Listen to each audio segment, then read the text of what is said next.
नमस्कार साथियों, मैं धर्मेंद्र कुमार और आप देख रहे हैं धर्मा जीएस मास्टर। दोस्तों, आज से हम 71 बीपीएससी मेंस के लिए पॉलिटी मेंस स्पेशल क्लास की शुरुआत कर रहे हैं।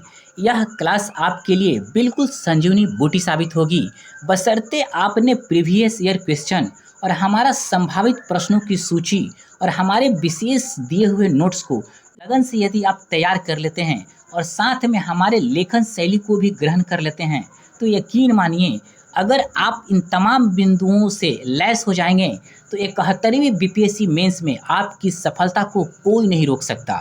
इस चीज़ को ध्यान रखिए। कहते हैं ना कि कदम बढ़ाओ तो रास्ते भी झुक जाते हैं, इरादे बुलंद हो तो मंजिल मंजिल खुद पास आ जाती है। तो दोस्तों, चलिए हम लोग शुरू करते हैं पॉलिटी के पहले और सबसे महत्वपूर्ण टॉपिक प्रस्तावना से। बट एक चीज़ आप यहाँ समझ लीजिए, इस टॉपिक को शुरू करने से पहले मैं आपको संभावित क्वेश्चनों की एक सूची दिखा देना चाहता हूं कि उतने क्वेश्चंस पर यदि आप अभ्यास कर लेंगे तो इस टॉपिक को आपको विशेष कुछ करने की ज़रूरत नहीं है। तो चलिए देख लेते हैं। पहले देखिए, सबसे पहले ना आप प्रीवियस ईयर पेपर के क्वेश्चंस को देख लीजिए। बीपीएससी द्वारा पूछे गए प्रश्न 39वीं से लेकर 70वीं बीपीएससी तक। देखिए, प्रस्तावना से किस किस प्रकार का प्रश्न पूछा गया है हमने आपको ऊपर लिख दिया है, इस नोट्स के ऊपर ही। जब पीडीएफ आपको मिलेगा तो आप इसको ना बखूबी अच्छे से देख लीजिएगा। यहाँ हम पढ़ेंगे नहीं, आपको सिर्फ मैं दिखा दे रहा हूँ। 1 2 3 4 5, शायद एक क्वेश्चन छूट गया है, आप उसे देख लीजिएगा। अब देखिए, प्रस्तावना में 71 बीपीएससी के लिए लॉन्ग क्वेश्चन के तौर पे हमने आपके लिए 5 या 6 संभावित क्वेश्चंस भी बना दिए हैं। इसे भी आप देख लीजिए।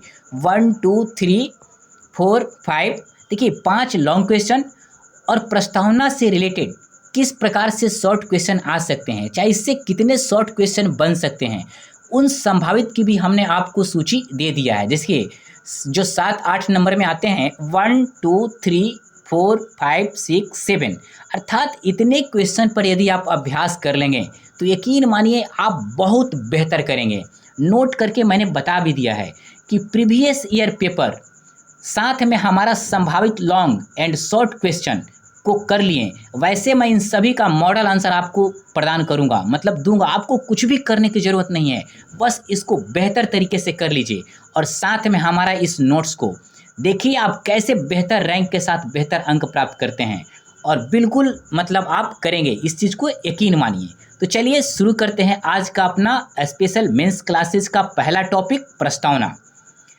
दोस्तों, आप हमारे चैनल को सब्सक्राइब जरूर कर लें और टेलीग्राम से आप जुड़ जाएं, जहां पर आपको समय समय पर पीडीएफ और विभिन्न प्रकार की जानकारियां मिलती रहेगी। और दोस्तों, इस नोट्स का कोई विकल्प नहीं है। अब जब आप बेहतर तरीके से देखेंगे तो आपको खुद समझ में आ जाएगा कि मैंने कितने डायमेंशन से पूरे प्रस्तावना को मैंने कराया है। लगभग 14 या 15 डायमेंशन से मैं इसको कराया हूँ। आप इसको अच्छे से देखकर समझने का प्रयास करिए। तो चलिए शुरू करते हैं। पहले भूमिका से देखिए, भारतीय संविधान की प्रस्तावना केवल एक औपचारिक प्रस्ताव नहीं, बल्कि राष्ट्र के उस सपने का प्रतिबिंब है जिसे स्वतंत्रता सेनानियों ने देखा था। इसको ऐसे समझिए, जब हमारे देश के स्वतंत्रता सेनानी जब आज़ादी की लड़ाई लड़ रहे थे ना, तब उनका एक सपना था। पता है क्या? ऐसा भारत हो जहाँ कोई भी भेदभाव नहीं हो, सब व्यक्तियों को ना बराबर का अधिकार मिले, हर व्यक्ति को ना गरिमा से जीने का अधिकार मिले। अर्थात प्रस्तावना ना आप देखेंगे उसी सपने का ना लिखित रूप से मतलब आकार दिया गया है इसको। मतलब जो आज़ादी के बाद ना संविधान के पन्नों में इसे विशेष रूप से उकरने का प्रयास किया गया है, अर्थात रेखांकित करने का प्रयास किया गया है। फिर आप लिखेंगे कि यह संविधान के मूल उद्देश्यों, आदर्शों और भावना को स्पष्ट करती है और बताती है कि भारत किस दिशा में बढ़ना चाहता है। अब देखिए, आप इसको ऐसे समझिए, अगर पूरा संविधान एक किताब है तो प्रस्तावना उसका ना सारांश है। आप इसको दूसरे संदर्भ में समझिए, जैसे कोई भी एक फिल्म आता है ना, तब पहले उसका एक ट्रेलर आता है। अर्थात आप ट्रेलर देखकर भी ना संविधान मतलब उस फिल्म के पूरे भाव को समझ सकते हैं। उसी तरीके से ना प्रस्तावना जो है ना हमारे संविधान का ना एक प्रकार से ट्रेलर है, मतलब उसका सारांश है। इसमें बताया गया है कि हम संविधान क्यों बना रहे हैं, हमारे मतलब ना इसका क्या उद्देश्य है। जैसे आप मान लीजिए न्याय, समानता, स्वतंत्रता और भाईचारा। इससे यह साफ होता है कि संविधान हमारा किन आदर्शों पर खरा है। अब नेक्स्ट पॉइंट, जब भूमिका देख लिए तो अब प्रस्तावना की ऐतिहासिक पृष्ठभूमि एवं उद्देश्य के संदर्भ में इसको देखेंगे। तो चलिए देखते हैं। 26 नवंबर 1949 को अंगीकृत इस प्रस्तावना का आधार वर्ष 1946 में पंडित नेहरू द्वारा प्रस्तुत उद्देश्य प्रस्ताव था। ये फैक्चुअल नॉलेज है, आप इसको वैसे ही याद कर लीजिएगा, यह पीटी के लिए भी इम्पोर्टेंट है। इसका मुख्य उद्देश्य एक ऐसे स्वतंत्र, समाजवादी, धर्मनिरपेक्ष और लोकतांत्रिक गणराज्य की स्थापना था जिसमें सभी नागरिकों को न्याय, स्वतंत्रता, समता और बंधुत्व प्राप्त हो। अब इसको आप वैसे समझिए। देखिए, हम ऐसे भारत बनाने का संकल्प लिए थे जो न केवल आज़ाद हो बल्कि वहाँ सभी धर्मों का ना समान रूप से मतलब आज़ादी हो, मतलब जैसे धर्मनिरपेक्षता, संसाधनों का ना न्यायपूर्ण बंटवारा हो जैसे समाजवादी वाला सिद्धांत, सबकी राय से सरकार चले जैसे लोकतांत्रिक प्रक्रिया, और हर नागरिक को ना न्याय मिले, आज़ादी मिले, बराबरी का हक मिले, अर्थात सभी को ना बंधुत्व अर्थात भाईचारे का अनुभव हो। अब चलिए तीसरे डायमेंशन से हम देखते हैं इसको, प्रस्तावना की विशेषताएं। अब इस संदर्भ से इसको हम लोग समझने का प्रयास करते हैं। देखिए, प्रस्तावना भारतीय संविधान की मूल आत्मा को सरल शब्दों में सामने रखती है, अर्थात यह न केवल संविधान का सार है बल्कि उसकी मूल संरचना को भी स्पष्ट करती है।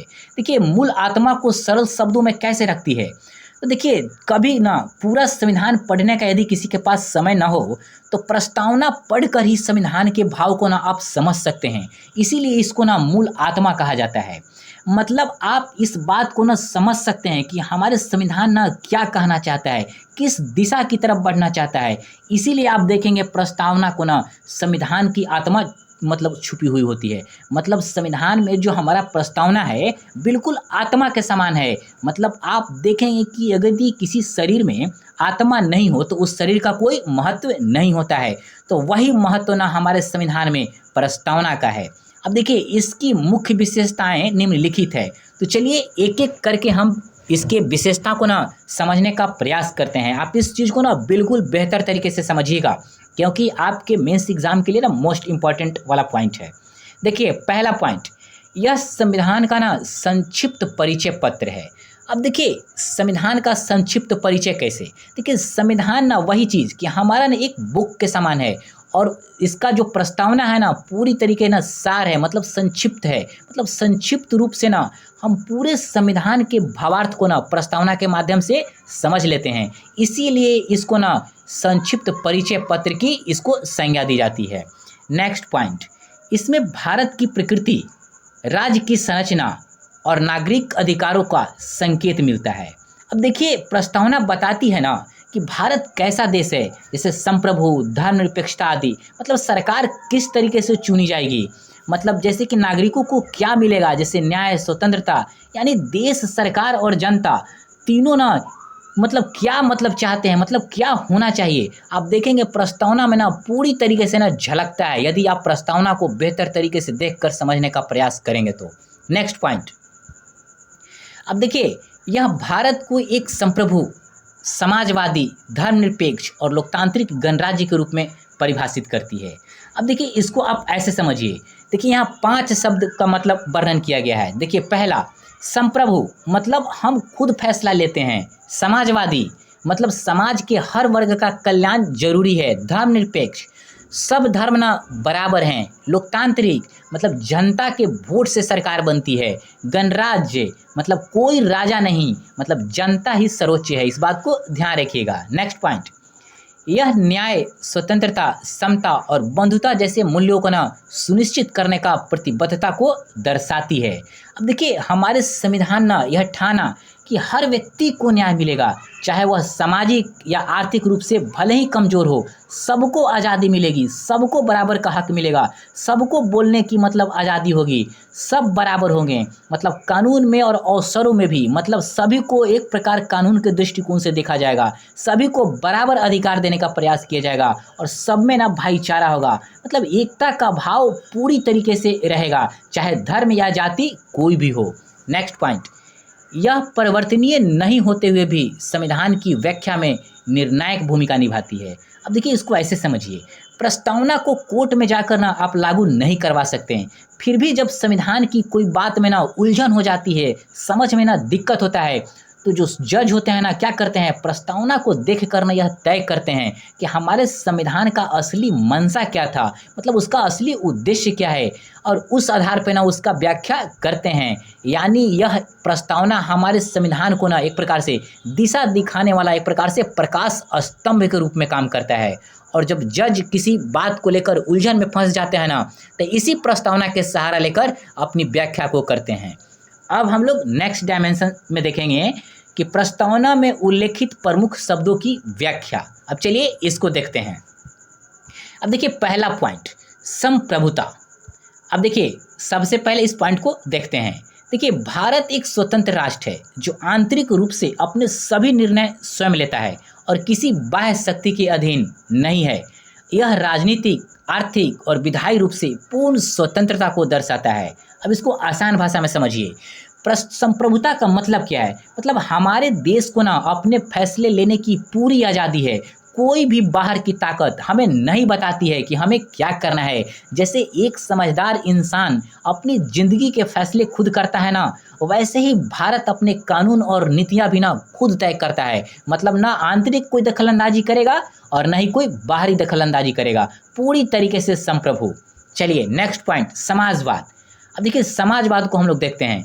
इसका तात्पर्य है कि राज्य ऐसा तंत्र विकसित करेगा जिसमें समाज के सभी वर्गों को समान अवसर मिले, संसाधनों का न्यायपूर्ण वितरण हो, इसमें गरीबों और पिछड़े वर्गों को कल्याण भी की प्राथमिकता भी शामिल है। अर्थात समाजवाद का मतलब क्या है, सरल शब्दों में देखिए, ऐसा समाज जहां अमीर गरीब, ऊंच नीच का बिल्कुल फर्क नहीं होना चाहिए। मतलब सरकार इस बात का ध्यान रखे कि सभी को जरूरी चीज़ें, जैसे मूलभूत जो चीज़ें होती है, जैसे शिक्षा हो गया, इलाज हो गया, रोजगार हो गया, सभी को ना बराबर रूप से मिले। नेक्स्ट पॉइंट, धर्मनिरपेक्षता। देखिए राज्य किसी धर्म विशेष को न तो अपनाता है और न ही विरोध करता है। सभी धर्मों के प्रति समान व्यवहार और अल्पसंख्यकों के धार्मिक अधिकारों की रक्षा इसकी विशेषता है। अर्थात देखिए धर्मनिरपेक्षता का मतलब सरल शब्दों में क्या है, सरकार सभी धर्मों का ना एक जैसा मानती है। वह किसी भी धर्म का विरोध नहीं करती है, ना ही किसी का पक्ष लेती है। मतलब हर व्यक्ति को ना अपनी आस्था के अनुसार धर्म मानने की पूरी तरीके से भारत में आज़ादी है। नेक्स्ट पॉइंट, लोकतंत्र। अब देखिए डेमोक्रेसी, भारत का शासन जनता के द्वारा, जनता के लिए और जनता का है। इसमें शासन में भागीदारी, अभिव्यक्ति की स्वतंत्रता, स्वतंत्र चुनाव और कानून के शासन जैसी विशेषताएं निहित है। आप इसको ऐसे समझिए, लोकतंत्र का मतलब क्या है, जनता की सरकार, जनता के द्वारा, जनता के लिए। यानी सरकार वही होगी जिसे जनता वोट देकर चुनेंगे। मतलब हम लोग जिसे वोट देंगे और जनता की सेवा के लिए ही ना सरकार वो जिम्मेदार होगी। इस चीज़ को ध्यान रखिएगा। नेक्स्ट पॉइंट, गणराज्य। अब देखिए भारत का राष्ट्रपति जनता द्वारा निर्वाचित प्रतिनिधियों के माध्यम से चुना जाता है, न कि किसी वंशानुगत व्यवस्था के तहत। यह नागरिकों की समानता और सत्ता की जवाबदेही का प्रतीक है। अब देखिए गणराज्य का मतलब क्या है, देखिए देश में ना कोई भी राजा नहीं होगा। मतलब जनता अपने प्रतिनिधियों को चुनती है और सबसे ऊंचा पद यानी राष्ट्रपति भी जनता द्वारा चुने गए प्रतिनिधियों के माध्यम से ही मतलब चुना जाता है। अर्थात एक लाइन में यदि कहेंगे तो राष्ट्रपति भी जनता द्वारा जो चुने गए लोग होते हैं ना वही तय करते हैं। मतलब हमारा कोई भी व्यक्ति वंशानुगत सर्वोच्च पद पे नहीं होगा। नेक्स्ट पॉइंट, न्याय। अब देखिए यह सामाजिक, आर्थिक और राजनीतिक तीनों स्तरों पर समानता, निष्पक्षता और गरिमा सुनिश्चित करने की बात करता है। जैसे उदाहरण स्वरूप समान कार्य के लिए समान वेतन, अवसर की समानता और विधिक संरक्षण। अब देखिए न्याय का मतलब है हर व्यक्ति के साथ सही और बराबरी का व्यवहार हो, चाहे वह किसी भी जाति का हो, चाहे वह किसी भी धर्म का हो, चाहे वह किसी भी लिंग का हो, चाहे वह किसी भी वर्ग का हो, उसे वही हक मिलना चाहिए। मतलब उसे तमाम प्रकार के अन्यायों से ना सुरक्षा मिलनी चाहिए और पूरी तरह उसे ना न्याय मतलब मिलना चाहिए। नेक्स्ट पॉइंट, स्वतंत्रता। चलिए इसको देखते हैं। देखिए नागरिकों को विचार, अभिव्यक्ति, विश्वास, उपासना और पूजा की स्वतंत्रता प्राप्त है, जो लोकतांत्रिक समाज की रीढ़ है। यह स्वतंत्र विचार और समृद्ध वैचारिक बहुलता को पोषित करती है। आप इसको वैसे समझिए। देखिए, स्वतंत्रता का मतलब है हर व्यक्ति को अपनी बात को ना कहने का अधिकार है, उसे कुछ भी सोचने का अधिकार है, उसे कुछ भी विश्वास करने का अधिकार है, उसे अपने ढंग से ना जीवन जीने की आज़ादी है। लेकिन इसका एक शर्त है, आप तमाम प्रकार के ना आपको आज़ादी है, लेकिन एक बात को ज़रूर आपको ध्यान रखिएगा कि आपके कार्यों से ना किसी को नुकसान ना हो। मतलब आप सब चीज़ का फ़ायदा उठाएँ, लेकिन दूसरे को नुकसान पहुँचाए बिना। आज़ादी का मतलब यही है। आज़ादी का मतलब यह नहीं है कि आप कुछ भी करेंगे। मतलब आपको ध्यान रखना पड़ेगा कि आपके कार्यों से किसी को नुकसान ना पहुँचे। वह आज़ादी आपको बिल्कुल है। नेक्स्ट पॉइंट, समता। अब देखिए, भारत का प्रत्येक नागरिक कानून के समक्ष समान है और उसे बिना किसी भेदभाव के समान अवसर प्राप्त होते हैं। यह जाति, लिंग, धर्म, भाषा आदि पर आधारित असमानताओं का ना निषेध करती है। अब देखिए, समता का मतलब है सबके साथ ना एक जैसा व्यवहार। नहीं कोई समाज में छोटा है और नहीं कोई बड़ा है। मतलब कानून सबके लिए बराबर है, सबको बराबर अधिकार है, सबको बराबर मौके दिए जाएंगे। मतलब सबके लिए समानता का भी है, चाहे वह किसी भी पृष्ठभूमि से हो, चाहे किसी भी धर्म या जाति का हो, सबको समान अधिकार, समान भाव देने का काम किया जाएगा। नेक्स्ट पॉइंट, बंधुता। अब देखिए, यह सभी नागरिकों के बीच ना भाईचारे, सौहार्द और राष्ट्रीय एकता की भावना को प्रोत्साहित करती है। इसका उद्देश्य सामाजिक विखंडन, घृणा और भेदभाव को समाप्त करना है। अब देखिए, बंधुता का मतलब समझिए थोड़ा इजी वे में। देखिए, सभी भारतीयों में ना भाईचारे और एकता की भावना मतलब होना चाहिए। मतलब ऐसा भाव हो कि हम सब एक ही परिवार के हिस्से हैं। जैसे कैसे एक परिवार में सब लोग अपना मानते हैं, वही दृष्टिकोण ना पूरे देश के लिए नहीं हो, देश के लिए होना चाहिए। देखिए, मेरा तो ऐसा मानना है कि देश के लिए नहीं, बल्कि वैश्विक स्तर पे आपकी ऐसी थॉट होनी चाहिए कि दुनिया का सब व्यक्ति ना आपका अपना है, और यह दृष्टिकोण बिल्कुल रखिए। अब देखिए, चलिए हम अपने भारत के संदर्भ में ही देखते हैं। मतलब हम बंधुता का भाव ना बिल्कुल रखें। जैसे एक परिवार में ना तमाम तरीके के मतलब प्रेम, भाईचारा जो बना रहता है, मतलब कोई भेदभाव नहीं, कोई भी नफरत का जगह नहीं। वही दृष्टिकोण ना हमारे देश के अंदर समस्त नागरिकों के बीच होना चाहिए। मतलब प्रस्तावना में इस शब्द को ना काफ़ी बेहतर तरीके से उल्लेख किया गया है। चलिए नेक्स्ट पॉइंट। अब देखिए, नेक्स्ट डायमेंशन, प्रस्तावना और भारतीय लोकतंत्र का संबंध। इस दृष्टिकोण से हम लोग देखेंगे। यदि कभी मेंस में क्वेश्चंस बना कि प्रस्तावना और भारतीय लोकतंत्र का संबंध के दृष्टिकोण से, तो आप इस चीज़ को ध्यान रखिएगा। चलिए देखते हैं। भारतीय लोकतंत्र का मूल ढांचा प्रस्तावना से ही प्रेरित है। लोकतंत्र केवल चुनाव तक सीमित नहीं, बल्कि यह शासन के हर पहलू में जनता की भागीदारी सुनिश्चित करता है। अब देखिए, हमारे लोकतंत्र की पूरी नींव ना उसी विचार पर टिकी है जो प्रस्तावना में लिखा गया है। मतलब जनता सर्वोच्च है, सबको बराबरी का अधिकार है, और सरकार जनता की मर्जी से चुनी जाती है। और ये सारे मूल्य ना कहीं लोकतांत्रिक प्रक्रिया को ना एक प्रकार से बेहतर दिशा देने का काम करता है। फिर लिखेंगे, प्रस्तावना में निहित मूल्यों न्याय, स्वतंत्रता, समता और बंधुता के बिना लोकतंत्र का संचालन अधूरा होगा। अब देखिए, यदि संविधान में इन मूल्यों का अभाव होगा तो एक सही तरीके से कैसे लोकतांत्रिक प्रक्रिया चलेगा। न्याय, स्वतंत्रता, समता, बंधुता मतलब लोकतांत्रिक शासन प्रणाली का ना एक आधार है। जैसे एक बिल्डिंग कैसे मतलब कॉलम पे डिपेंड होता है, जैसे गांव में ना उसको पिल्लर बोलते हैं, जो मतलब पिल्लर पे जो घर बनता है ना गांव में पिल्लर, वैसे उसको कॉलम शब्द से प्रयोग करते हैं।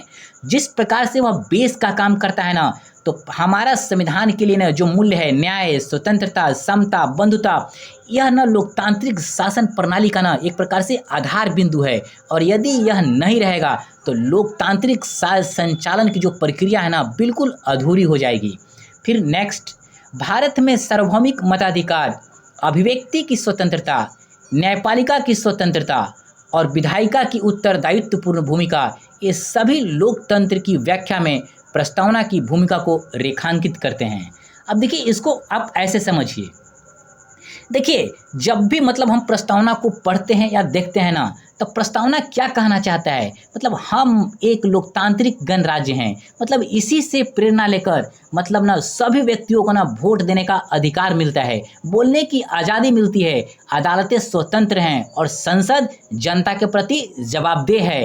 यानी हर पहलू ना स्वतंत्रता की सोच से पूरी तरीके से जुड़ा हुआ है, इस बात को ध्यान रखिएगा।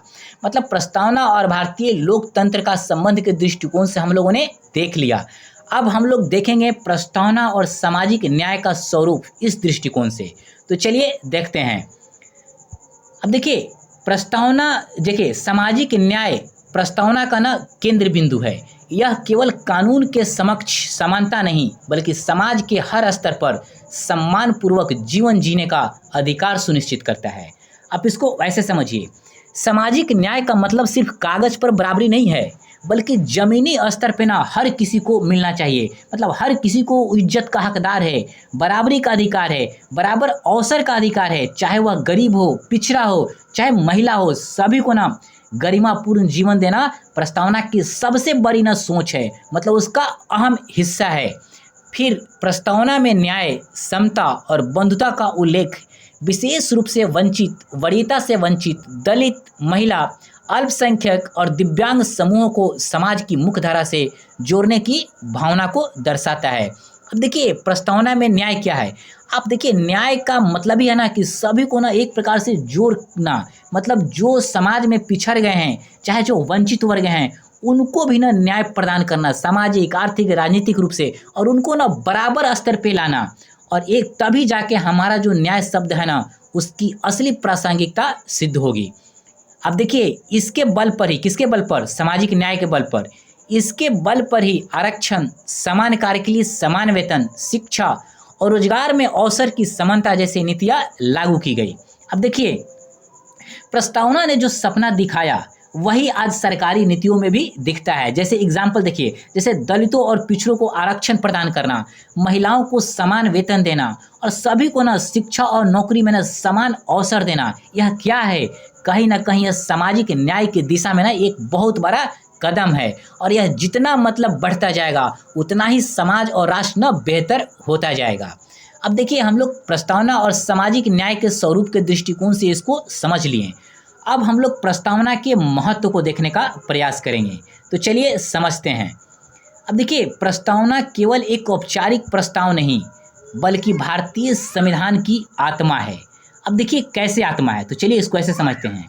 देखिए प्रस्तावना की शुरुआती जो 4 लाइनें जो है ना, मतलब आप जब उसको पढ़ेंगे तो आपको लगेगा कि बिल्कुल ना वो पूरी तरीके से प्रस्तावना ना संविधान की आत्मा है, मतलब पूरे संविधान की सोच और यह दिशा को ना एक प्रकार से दर्शाने का काम करता है। इसी संदर्भ में ना इसको आत्मा कहा जाता है। जैसे आत्मा के बिना शरीर अधूरा होता है ना, वैसे ही प्रस्तावना के बिना हमारा संविधान अधूरा माना जाता है। जैसे शरीर से यदि आत्मा बाहर निकल जाएगी तो उस शरीर का कोई भी महत्व नहीं है, उसी प्रकार से यदि प्रस्तावना को अब संविधान से बाहर कर देंगे तो संविधान भी हमारा अधूरा हो जाएगा। अब चलिए इसके महत्व को मतलब हम लोग देखने का प्रयास करते हैं। इसका महत्व विभिन्न रूपों में देखा जा सकता है। चलिए पॉइंट वाइज पॉइंट हम लोग देखने का प्रयास करेंगे और आप समझने का प्रयास करिएगा। पहला पॉइंट, यह संविधान की मूल भावना का ना प्रतिबिंब है। अब देखिए संविधान का हर अनुच्छेद किसी उद्देश्य के साथ लिखा गया है और वो उद्देश्य प्रस्तावना में ना साफ झलकता है। यह हमें बताता है कि संविधान केवल नियमों का किताब नहीं बल्कि एक आदर्श समाज की ना परिकल्पना है, मतलब प्रतिबिंबित करने का प्रयास करता है। इस चीज़ को ध्यान रखिएगा एक लाइन में। नेक्स्ट पॉइंट, यह संविधान के अनुच्छेदों की व्याख्या का ना मार्गदर्शन करने का काम करती है। अब देखिए जब भी किसी कानून की व्याख्या में भ्रम हो जाती है, मतलब संविधान की व्याख्या करने का अधिकार किसको है? सुप्रीम कोर्ट को। तो जब भी उसे किसी कानून को लेकर भ्रम हो जाती है, चाहे किसी अनुच्छेद को लेकर, तो कोर्ट क्या करती है? प्रस्तावना को देखती है और इसके माध्यम से यह समझने का प्रयास करती है कि संविधान बनाते समय मतलब जो संविधान बनाने वाले जो लोग थे उनकी मंशा क्या थी। इसीलिए आप देखिएगा ना कि यह संविधान के मतलब विभिन्न प्रकार के कानूनों की व्याख्या में ना अपना अहम रोल अदा करती है, अर्थात उसे मार्गदर्शन देने का काम करती है। नेक्स्ट पॉइंट, नीति निर्देशक तत्वों के मूल में प्रस्तावना के मूल्य निहित है। अब इसको ऐसे समझिए, नीति निर्देशन सिद्धांतों में जैसे गरीबों की मदद करना, समान शिक्षा, स्वास्थ्य और महिला सशक्तिकरण की जो बातें आती है ना, ये सब प्रस्तावना में बताए गए न्याय, समता और बंधुता जैसे मूल्यों से ही निकलता है। देखिए, कोई अलग से नहीं आया है।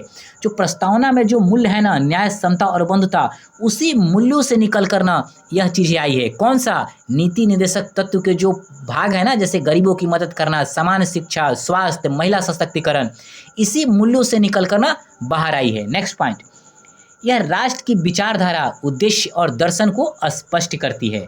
अब इसको आप ऐसे समझिए, कैसे मतलब ना यह स्पष्ट करती है।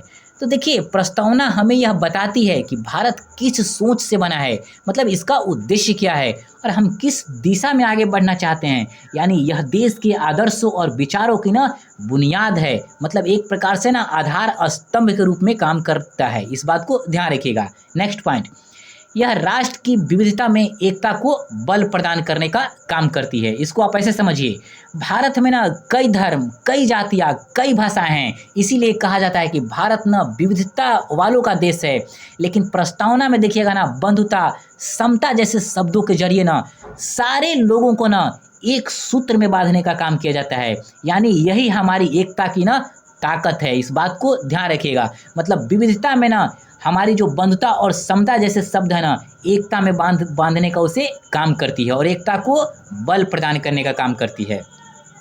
अब हम लोग नेक्स्ट डायमेंशन से इससे देखेंगे कि प्रस्तावना पर उच्चतम न्यायालय के महत्वपूर्ण निर्णय। देखिए, जब प्रस्तावना में क्वेश्चन कैसा भी आए, हम जो भी पढ़ा रहे हैं ना, आप इसके आधार पे एनी क्वेश्चंस का आंसर आप लिख सकते हैं और हमारे मॉडल आंसर को मतलब आप कर लेंगे। तो चलिए, प्रस्तावना पर उच्चतम न्यायालय के महत्वपूर्ण डिसीजन को थोड़ा संक्षेप में देखने का प्रयास करते हैं।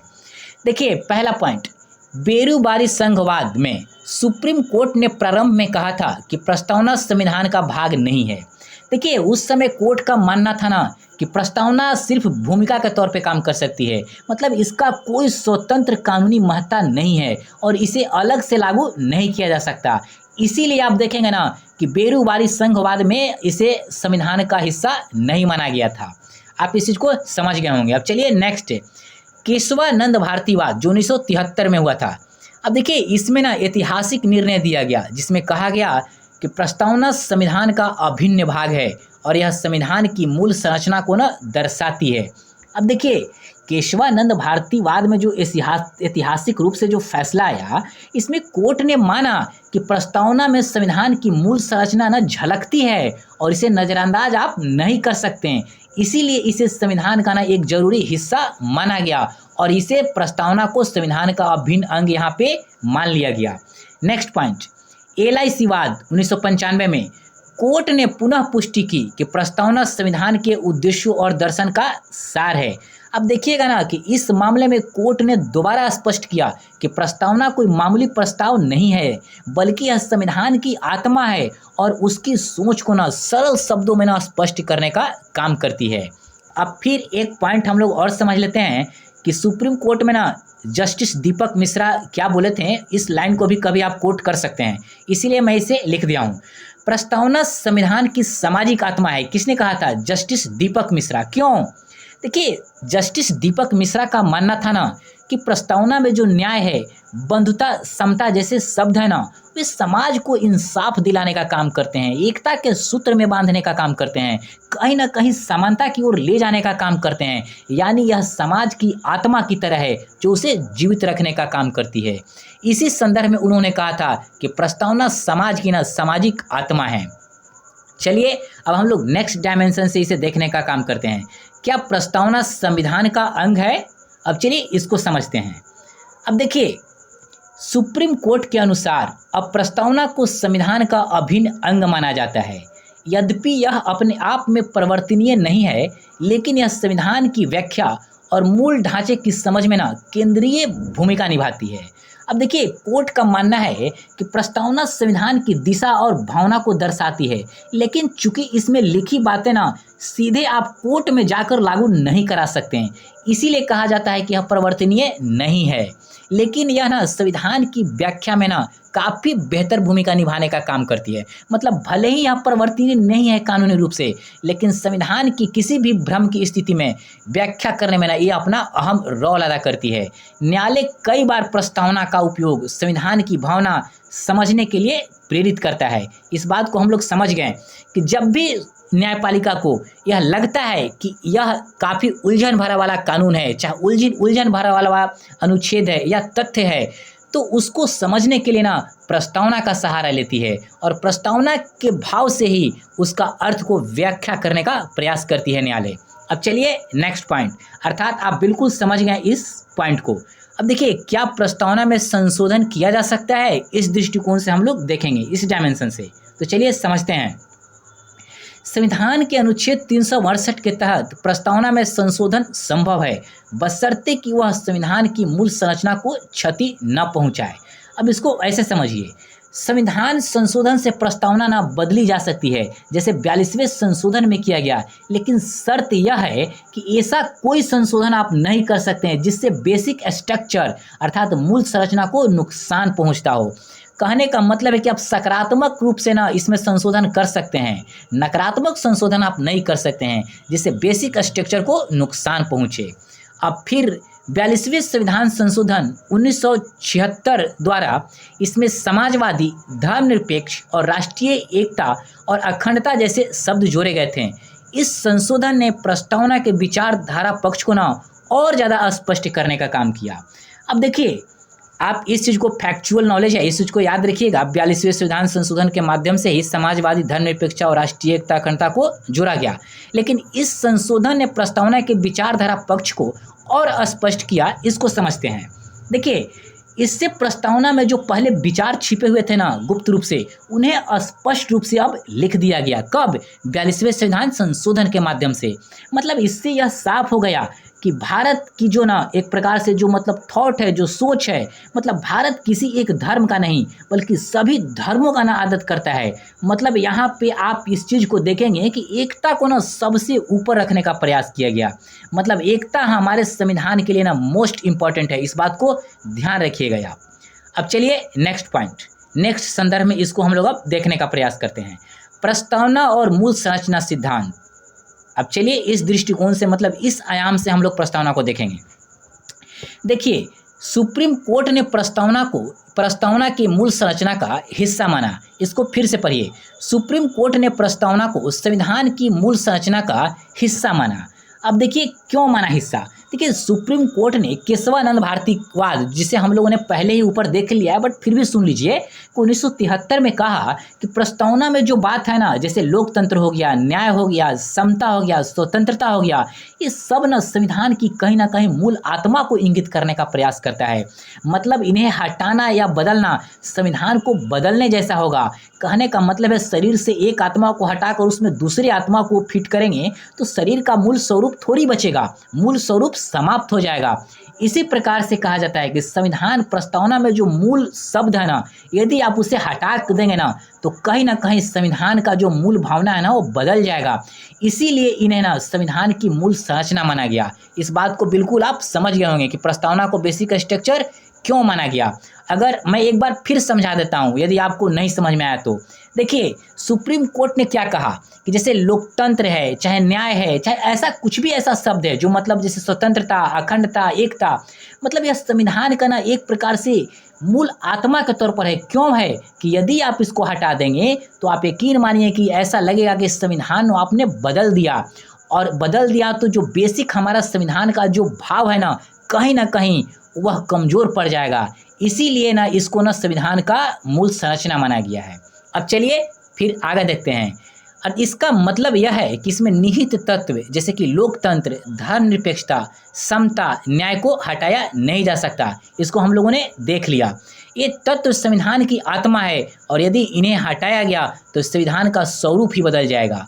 मतलब एक लाइन में इसे पुनः समझ लीजिए कि शरीर से यदि आत्मा को आप हटा देंगे तो शरीर का कोई महत्व नहीं है। उसी प्रकार से प्रस्तावना में यदि मूल्यगत बातों को आप हटा देंगे तो संविधान का ना पूरी ढांचा ही बदल जाएगा और फिर इस जो संविधान का जो भाव है ना उसका कोई मतलब नहीं रहेगा जब स्वरूप ही इसका बदल जाएगा तो। अब चलिए नेक्स्ट डायमेंशन से, अन्य देशों की प्रस्तावना से भारतीय प्रस्तावना की तुलना। यदि इस तरीके के प्रश्न कभी जोड़ कर आया तो आप पहले से कर जाइए। ऐसा नहीं कि जब प्रश्न आएगा तब डायमेंशन से आप तैयार करेंगे। आप इसको यदि आंसर में भी जोड़ के लिखेंगे ना, चाहे प्रश्न कैसा भी हो, तो आपको बेहतर अंक मिलेगा। इस चीज़ को ध्यान रखिएगा। देखिए, प्रश्न को आप कैसे बेहतर लिखें कि 38 में ना आपको वह 30 तक नंबर दे दे, 25, 26, 27, 28। यदि 7 नंबर का है तो 5-6 नंबर दे, 8 नंबर का है तो 6-7 तक दे। कैसे मिलेगा? जब ना आप प्रश्न को ना अलग अंदाज में लिखेंगे, उसके डायमेंशन को समझते हुए। तो चलिए, अन्य देशों की प्रस्तावना से भारतीय प्रस्तावना की तुलना के डायमेंशन से हम लोग देखते हैं इसको। देखिए, सबसे पहले अमेरिका की प्रस्तावना से तुलना करेंगे। अमेरिका की प्रस्तावना स्वतंत्रता, समानता और लोकतंत्र की बात करती है, लेकिन सामाजिक न्याय पर कम जोर है। इसका मतलब क्या है? देखिए, अमेरिका की प्रस्तावना ना नागरिकों की आज़ादी और बराबरी पर जोर तो देती है, लेकिन वहाँ भारत जैसी नीतियाँ, जैसे आरक्षण या गरीबों को विशेष अवसर, यह सब वहाँ पे नहीं मिलता। जबकि भारत की प्रस्तावना ना सामाजिक न्याय को उतना ही महत्व देती है जितना आज़ादी को महत्व देती है, जितना समानता को महत्व देती है। बिल्कुल आप समझ गए। फ्रांस। अब देखिए, फ्रांस की क्रांति के जो सिद्धांत थे ना, जैसे स्वतंत्रता, समता, बंधुता पर आधारित है, लेकिन धर्मनिरपेक्षता ना भारतीय संदर्भ में अधिक समावेशी है। इसको आप ऐसे समझिए, फ्रांस में ना धर्म को निजी मामला मानता है, मतलब उसे माना गया है, लेकिन आप देखेंगे ना कि फ्रांस में ना उसे सार्वजनिक जीवन से अलग रखा गया है। किसको? धर्म को। लेकिन भारत में जब आप देखेंगे ना, तो भारत हर धर्म को ना खुले तौर पे सम्मान देता है, ना किसी को रोका जाता है, ना किसी को बढ़ावा दिया जाता है। यही समावेशी धर्मनिरपेक्षता का मतलब स्वरूप है, जो सबको साथ लेकर चलने का काम करती है। नेक्स्ट, भारत का देखते हैं हम लोग। भारतीय प्रस्तावना में सामाजिक, राजनीतिक और आध्यात्मिक मूल्य एक साथ निहित है। इसको ऐसे समझिए। देखिए, भारतीय प्रस्तावना में ना सामाजिक न्याय, राजनीतिक स्वतंत्रता और बंधुता जैसे आध्यात्मिक भाव एक साथ हैं। आप देखेंगे, यानी यह केवल कानून की बात नहीं करता, बल्कि एक ऐसा समाज बनाने की कल्पना करती है जो बराबरी का हो, सम्मान का हो, आत्मीयता से भरा हुआ है। इसीलिए हमारा जो प्रस्तावना है ना, अधिक समावेशी, विविधतापूर्ण और उद्देश्य परक है। हम लोगों ने कुछ इम्पोर्टेंट देशों से भी तुलना कर लिया। इस दृष्टिकोण को ना आप ध्यान रखिएगा। अब चलिए हम लोग प्रस्तावना की आलोचना के संदर्भ में कुछ देखते हैं इम्पोर्टेंट फैक्ट को। तो चलिए देखते हैं। अब देखिए, कुछ आलोचकों के अनुसार प्रस्तावना अत्यधिक आदर्शवादी है। इसको ऐसे समझिए, आलोचक कहते हैं ना कि प्रस्तावना में बहुत ऊंची ऊंची बातें लिख दी गई है, जैसे संपूर्ण न्याय, पूर्ण समानता, लेकिन हकीकत में क्या यह हो पाता है? क्या जमीन पर ऐसा नहीं हो पाया? इसलिए कुछ लोग ना इसे व्यवहार से ज़्यादा ना सपना मानते हैं, मतलब आदर्शवादी मानते हैं। इस आधार पर इसको ने आलोचना की जाती है। नेक्स्ट आलोचना, यह परिवर्तनीय नहीं है, अतः इससे कोई कानूनी अधिकार प्राप्त नहीं होता। अब देखिए, इसको ऐसे समझिए, मतलब प्रस्तावना में न्याय लिखा है, लेकिन आप सीधे कोर्ट में जाकर यह नहीं कह सकते हैं कि मुझे न्याय दीजिए, क्योंकि प्रस्तावना में लिखा है, यह दिशा दिखाती है, लेकिन सीधे कानून के जब मतलब कोर्ट में जाकर नहीं, इसे परिवर्तनीय मतलब लागू नहीं करवा सकते हैं।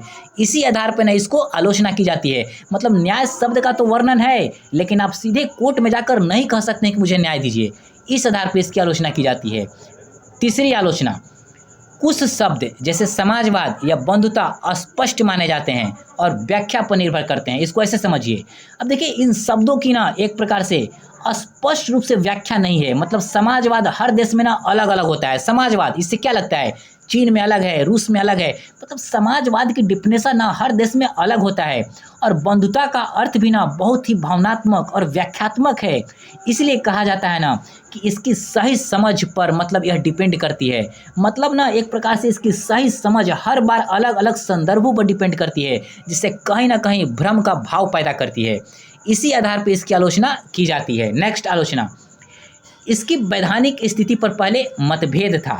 अब इसको समझिए। देखिए, शुरुआत में आप देखेंगे ना, जैसे बेरूबारी केस जो 1960 में था, सुप्रीम कोर्ट ने कहा कि प्रस्तावना संविधान का हिस्सा नहीं है। लेकिन वही चीज़ बाद में देखिए, केशवानंद केस में 1973 में यह मत पूरी तरीके से बदल गया। माना गया कि संविधान का ना प्रस्तावना अभिन्न हिस्सा है। इस कारण कानूनी मतलब एक कारण आप देखेंगे कि प्रस्तावना की कानूनी स्थिति क्या है? पहले भ्रम की स्थिति थी, अब फिर उसे स्पष्ट कर दिया गया। एक प्रकार से ना इस आधार पे इसकी आलोचना की जाती है कि पहले जहाँ कोर्ट कहती है कि हिस्सा नहीं है, दोबारा कहती है कि हिस्सा है, तो यह कहीं ना कहीं इस चीज़ पे मतभेद का भाव पैदा होता है। अब देखिए हम लोगों ने आलोचना के दृष्टिकोण से भी इसे देख लिया। जब भी आपको इस तरीके से मेंस में क्वेश्चन आएगा तो आप यहाँ से लेकर लिख दीजिएगा। अब हम लोग देखेंगे प्रस्तावना का व्यवहारिक चुनौतियां और समाधान के दृष्टिकोण से। तो चलिए देखते हैं इस दृष्टिकोण से। पहले चुनौतियां को देखेंगे और फिर समाधान को समझने का प्रयास करेंगे। पहला पॉइंट चुनौतियां में, अब देखिए सामाजिक और आर्थिक असमानता ना आज भी कायम है। अब इसको आप ऐसे समझिए, आज भी आप समाज में ना अमीर और गरीब के बीच बहुत बड़ा फर्क देखते होंगे, आप खुद देखते होंगे। और कुछ लोगों के पास बहुत ज़्यादा सुविधा है, जबकि बहुत से लोग ना अपनी मूलभूत ज़रूरतों को भी पूरा नहीं कर पाते हैं, मतलब जूझते रहते हैं रात दिन। हो सकता है एक टाइम खाते हैं, दूसरे टाइम भूखे भी रहते हैं, ऐसे लोग भी हैं। मतलब कहीं ना यह प्रस्तावना में जो बताया गया शब्द है ना, जो समता और न्याय, इससे ना मेल नहीं खाता। यह ना कहीं चुनौतियाँ मतलब है एक प्रकार से हमारे प्रस्तावना या संविधान के लिए।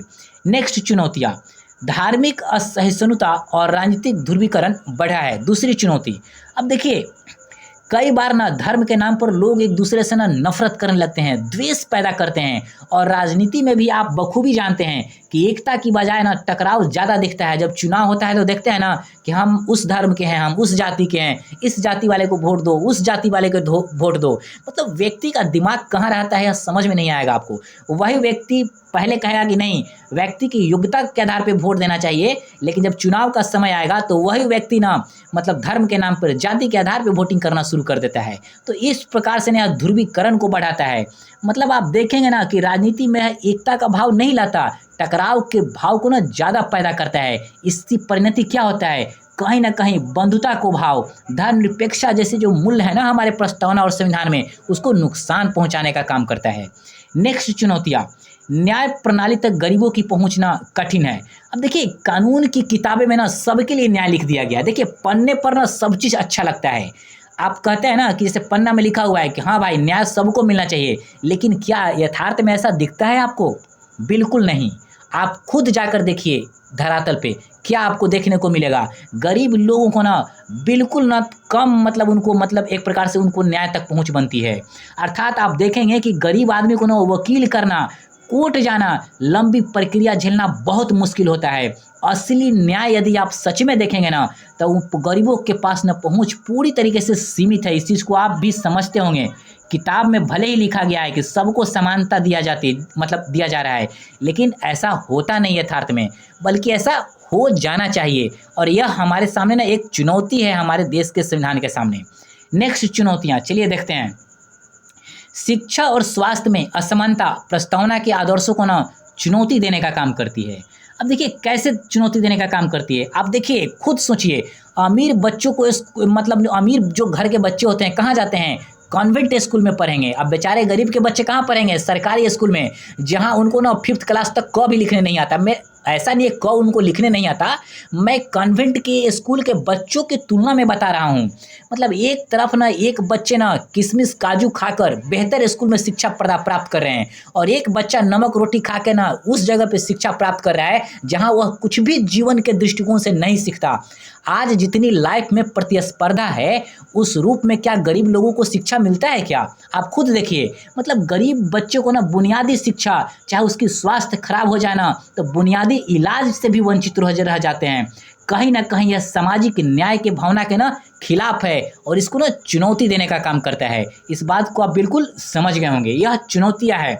अब देखिए इन चुनौतियों को ना समाधान क्या होगा? देखिए हमने व्यवहारिक चुनौतियाँ इसीलिए लिख दिया है, इस बात को ध्यान रखिएगा। तो चलिए अब इसके समाधान की तरफ बढ़ते हैं। यदि कभी प्रश्न में समाधानवादी दृष्टिकोण को रखकर आपसे प्रश्न पूछ दिया तो हमने इसे थोड़ा विस्तार से कराया है, जिसके आधार पर आप बेहतर आंसर लिखकर बेहतर अंक प्राप्त कर सके। तो चलिए समझते हैं। पहला पॉइंट समाधान के नज़रिया से, प्रत्येक नागरिक को संविधान की मूल्यों की समझ और जागरूकता दी जानी चाहिए। अब देखिए स्कूलों में, मीडिया के माध्यम से समाज में संविधान की शिक्षा को बढ़ावा देने का प्रयास करना चाहिए, ताकि हर व्यक्ति जाने कि उसे क्या अधिकार मिला है और उसे क्या कर्तव्य निभाना चाहिए, ताकि वे अपने अधिकारों और कर्तव्यों को बेहतर तरीके से समझ सकें। दूसरा समाधानवादी मतलब दृष्टिकोण, शिक्षा, स्वास्थ्य और न्याय की सेवाओं तक समान पहुंच सुनिश्चित करने के लिए सरकारी योजनाओं का प्रभावी क्रियान्वयन आवश्यक है। आप देखिए कैसे आवश्यक है, देखिए जितने भी प्रकार के बेसिक चीज़ है ना, जैसे शिक्षा हो गया, स्वास्थ्य हो गया, न्याय हो गया, इन तक पहुंच के लिए ना, सभी के लिए ना वैसी आप नीति बनाइए, वैसी आप योजना बनाइए कि किताब के पन्नों पर ही वो सिर्फ नहीं दिखे, सजावट के तौर पे नहीं रहे, बल्कि यथार्थ स्तर पर भी सभी को मिले। और यह सुनिश्चित करना कहीं ना कहीं सरकार के साथ साथ हम सभी नागरिकों का भी दायित्व बनता है। मतलब एक बेहतर लोकतंत्र में सिर्फ सरकार का ही भूमिका नहीं होता, एक बेहतर नागरिक होने के नाते हमारी भी यह भूमिका मतलब एक प्रकार से मतलब महत्वपूर्ण हो जाती है कि हम भी सरकार के ना उसकी योजनाओं को बेहतर करने के लिए अपना योगदान दें।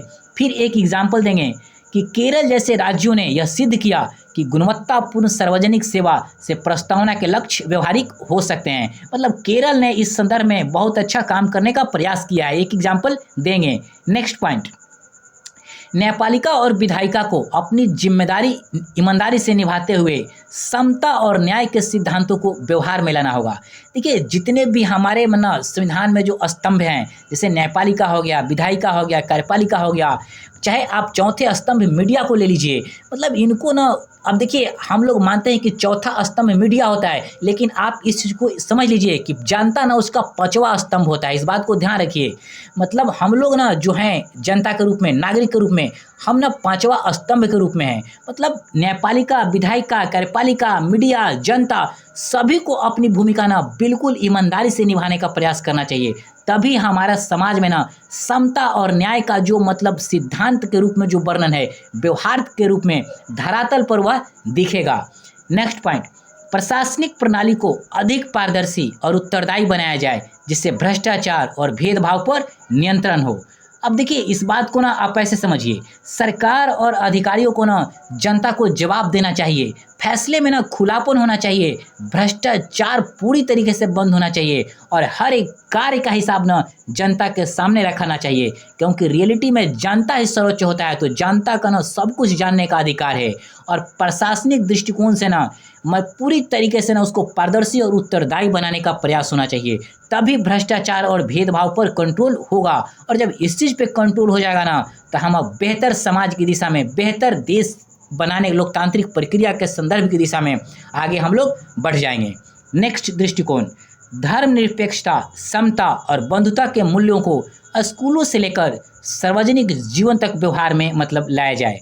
अब देखिए जो मूल्य है ना, ये सब, इन मूल्यों को सिर्फ किताबों तक आप सीमित मत रखिए, बच्चों को स्कूल से ही सिखाइए कि सब बराबर हैं, धर्म का सम्मान करें, भाईचारा से रहें। अब देखिए स्कूलों में जब बच्चों को आप ये सिखाएंगे ना कि चाहे कोई भी जाति हो, कोई भी धर्म हो, सब आपके बंधु हैं, सब आपके भाई हैं, सब आपके अपने हैं, जाति और धर्म के आधार पर किसी से भी भेदभाव मत रखो। तो बच्चे ना एक कच्चे घड़े के समान होते हैं, उनको जैसा बताएंगे ना वैसा ही वो बनेंगे और फ्यूचर के समाज को ना वैसा ही वो निर्माण करेंगे। तो आप ना स्कूल से शुरू करिए और स्कूल से शुरू लेकर मतलब पूरे समाज, पंचायत, कॉलेज सब तक ना यह संदर्भ को ना पहुंचाने का प्रयास करिए। मतलब नेताओं, मीडिया, आम लोगों को भी ना इस व्यवहार को ना अपनाकर इसको बढ़ावा देने का प्रयास करना चाहिए। मतलब जितना ज़्यादा इसको व्यवहार में लाएंगे ना, उतना ही एक मतलब बेहतर समाज का निर्माण होगा, उतना ही एक लोकतांत्रिक देश का निर्माण होगा, मतलब लोकतंत्र ना उतना ही बेहतर बनेगा। चलिए हम लोगों ने प्रस्तावना के तमाम बिंदुओं को मतलब सभी डायमेंशन से ना इसे हम लोग देखने का प्रयास किया और हम लोग जब मॉडल आंसर मतलब जितने भी संभावित क्वेश्चन है उसका करेंगे तो पता चलेगा। चलिए एक बार इसका निष्कर्ष को भी पहले समझ लेते हैं, फिर मैं आपको कुछ बताता हूँ। देखिए निष्कर्ष में क्या लिखेंगे, प्रस्तावना केवल संविधान की शुरुआत नहीं बल्कि उसकी आत्मा है। यह राष्ट्र की दिशा, चरित्र और उद्देश्य को दर्शाती है। अब देखिए कैसे, अब देखिए प्रस्तावना को सिर्फ आप भूमिका मत मानिए, मतलब यह हमारे संविधान की दिशा तय करती है, हमें यह बताती है कि भारत कैसा देश है और हमें कहाँ पहुँचना है। एक न्यायपूर्ण, स्वतंत्र, बराबरी वाले समाज को निर्माण कर एक बेहतर लोकतांत्रिक देश के रूप में भारत को बनाना है। फिर यदि भारत को वास्तव में एक न्यायपूर्ण, समतामूलक और लोकतांत्रिक समाज बनाना है तो हमें न केवल प्रस्तावना को समझना होगा बल्कि उसे अपने जीवन और शासन प्रणाली में भी आत्मसात करना होगा। अब देखिए केवल ना पढ़ना मतलब काफ़ी नहीं है, मतलब हमें प्रस्तावना के हर शब्द को अपने काम में, अपने व्यवहार में, अपने नीतियों में, अपने व्यवहार में उतारने का प्रयास करना चाहिए। जब हर व्यक्ति इसका पालन पूरी ईमानदारी से करना शुरू कर देगा, तभी हमारा असली भारत एक बेहतर लोकतांत्रिक देश के रूप में परिवर्तित होकर पूरे संसार के लिए एक आदर्श का काम करने का काम करेगा। दोस्तों, हम लोगों ने प्रस्तावना को काफ़ी अच्छे तरीके से देख लिया। अब इसके मॉडल आंसर को हम शॉर्ट में आपको या लॉन्ग में देखते हैं कल कैसे करवाएंगे, और इस प्रस्तावना का एक संक्षिप्त नोट्स भी मैं आपको देने का प्रयास करूंगा। जो लोग हमारे मेंस स्पेशल क्लास में नहीं जुड़े हैं वो हमसे जुड़ सकते हैं, और मैं आपको ऐसे नोट्स प्रदान करूंगा जिसके माध्यम से आप सिर्फ बेहतर अंक ही नहीं प्राप्त करेंगे बल्कि बेहतर रैंक भी हासिल कर सकते हैं। और आप हमारे नोट्स को बिल्कुल करते जाइए, और हम जो संभावित क्वेश्चन देंगे उसको भी साथ साथ आप करते जाइए, और साथ में प्रीवियस ईयर पेपर चाहे कैसा भी क्वेश्चन आ जाए आप बेहतर करेंगे। तो ठीक है दोस्तों, नेक्स्ट मैं कल वीडियो लेकर आऊँगा। तब तक के लिए मेरे वीडियो देखने के लिए बहुत बहुत धन्यवाद। साथ में आप कमेंट जरूर करिए और इसे शेयर भी करिए, और हमारे चैनल को सब्सक्राइब भी करिए। थैंक यू दोस्तों।